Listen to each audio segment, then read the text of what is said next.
साकारम् अरिहन्ताणं तहेव सिद्धाणम् आयरिवज्जायाणं लोयमीयासव्यसाहुणम्। 24 तीर्थंकर भगवान की, तपोभूमि के मूल नायक विश्व प्रभु भगवान महावीर स्वामी की, गुरु गौतम स्वामी की, द्वादशांग में जिनवाणी माता की, चारित्र चक्रवर्ती 20वीं सदी के प्रथमाचार्य श्री शांति सागर जी महाराज की, आचार्य गुरुवर श्री पुष्प दंत सागर जी महाराज की,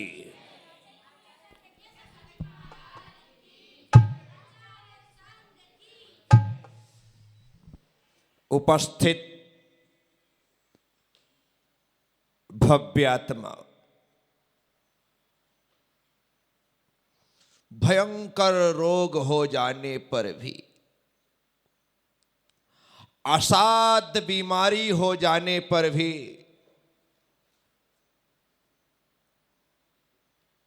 साधु उसका प्रतिकार नहीं करता।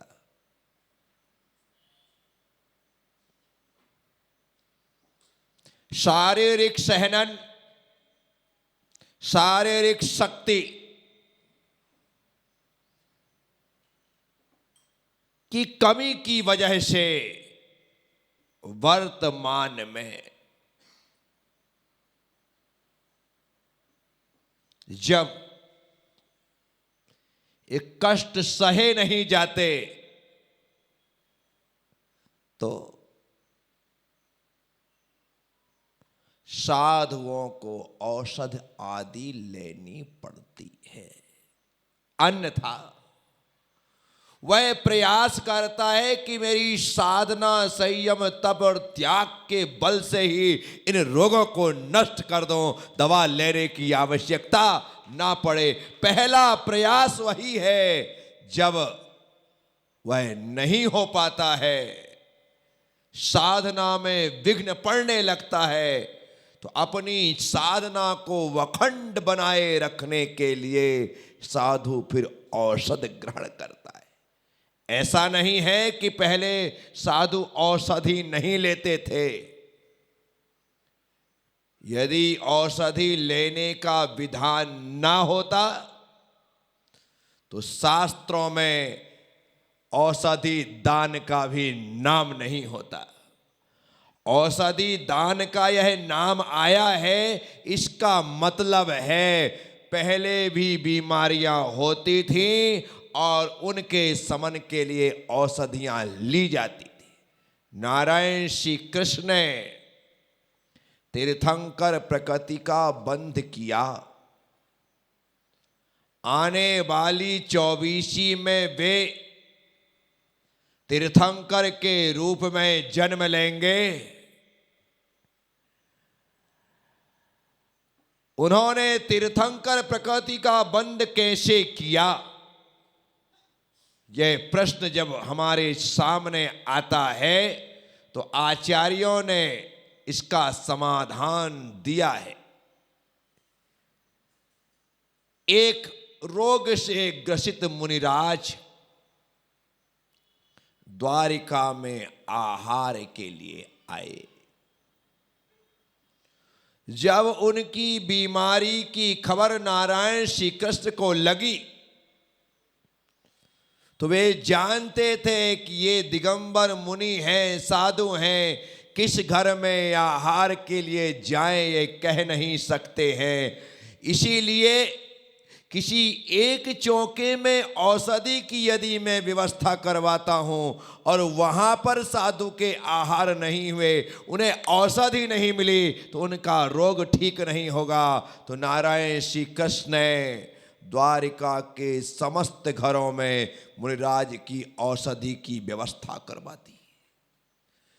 समस्त घर में औषधि की व्यवस्था हो गई। जिस भी घर में साधु आए वो इस विधि से साधु को औषधि प्रदान करे। नारायण श्री कृष्ण के इस औषध दान के प्रभाव से उन्होंने तीर्थंकर प्रकृति का बंद किया, जो आने वाली 24वीं में तीर्थंकर के रूप में जन्म लेंगे। ये औषधि दान। साधु प्रयास करता है कि औषधि की आवश्यकता ना पड़े। औषधि आहार नहीं है, औषधि उपचार है, जिसे साधु औपचारिक रूप से ग्रहण कर रहा है, उपचार से ले रहा है। मन मार करके, मन मसोस करके कि क्या करूं, इसे लेना जरूरी है। ऐसे ही एक मुनिराज हुए जिनका नाम था बादीब सिंह या बादीराज। शरीर में गलित कुष्ठ हो गया, शरीर गलने लगा, लेकिन वे विचलित नहीं हुए। इतना कष्ट, इतना कष्ट, इतना कष्ट, फिर भी उत्कृष्ट साधना में वे लीन थे। राजा ने एक बार उन मुनिराज को देखा और देख करके अपनी सभा में उन्होंने कह दिया कि जैन मुनि तो कोढ़ी होते। क्या कह दिया? जैन मुनि कोढ़ी होते। श्रीमत बादीराज मुनिवर सौ कहियो कुष्ठ भूपति तिहबार, कहियो कुष्टि भूपति जिहबार, श्रावक श्रेष्ठ कहियो तिह अवसर, मेरे गुरु कंचन तन धार, तब ही एक ही भाव रचो गुरु, तन सुवरण दुति भयो अपार, सो गुरुदेव बसो उर मेरे, बिघन हरण मंगल करतार। क्या कहते? राजा ने मुनिराज को कुष्ठ रोगी, कुष्ठी कह दिया भरी सभा में। तब वहां पर बैठे हुए सेठ ने कहा, राजन,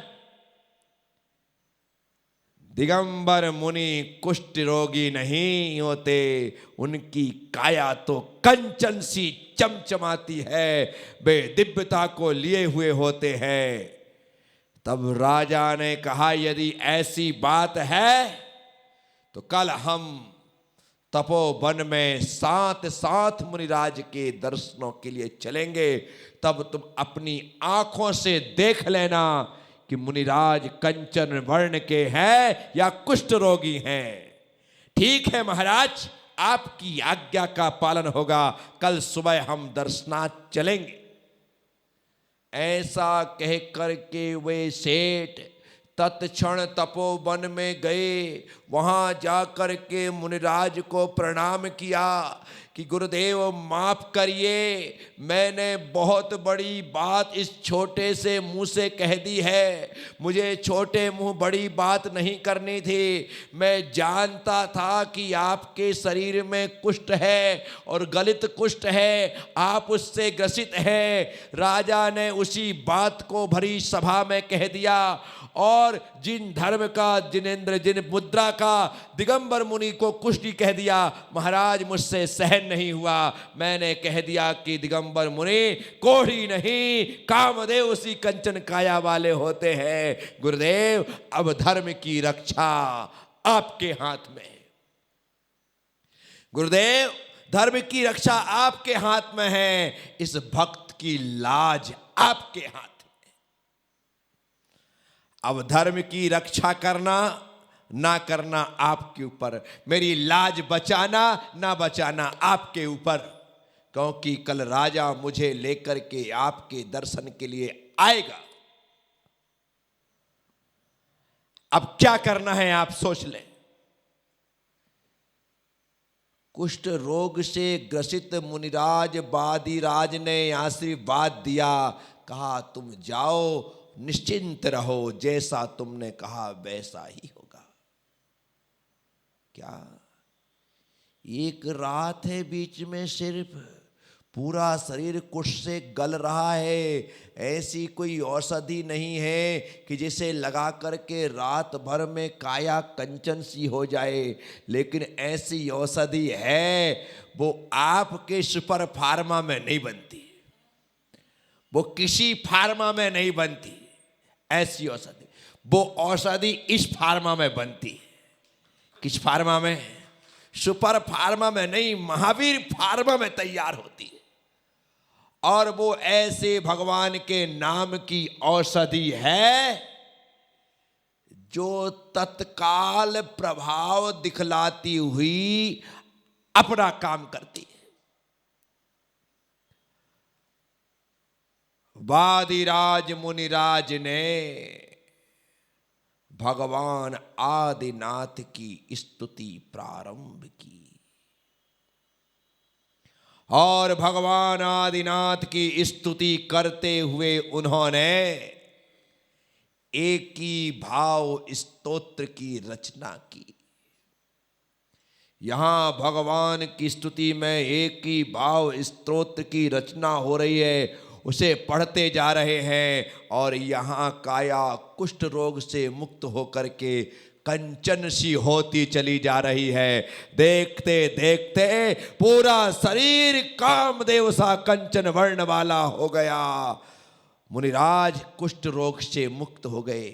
आप कहेंगे कि उनमें इतनी ताकत थी तो इतने दिन से अपना उपचार क्यों नहीं किया? तब कहते हैं कि जब देह का उपकार किया जाता है तो आत्मा का अपकार होता है, और जब आत्मा का उपकार किया जाता है तो देह का अपकार होता है। इष्टोपदेश जी में आचार्य पूज्यपाद स्वामी से कहते तद्देहस्वोपकाराय, उन्होंने वहां देह का उपकार करने से आत्मा का अपकार होता है, तथा आत्मस्य उपकार आए, आत्मा के उपकार करने से देहस्य अपकार आए, देश का अपकार होता है।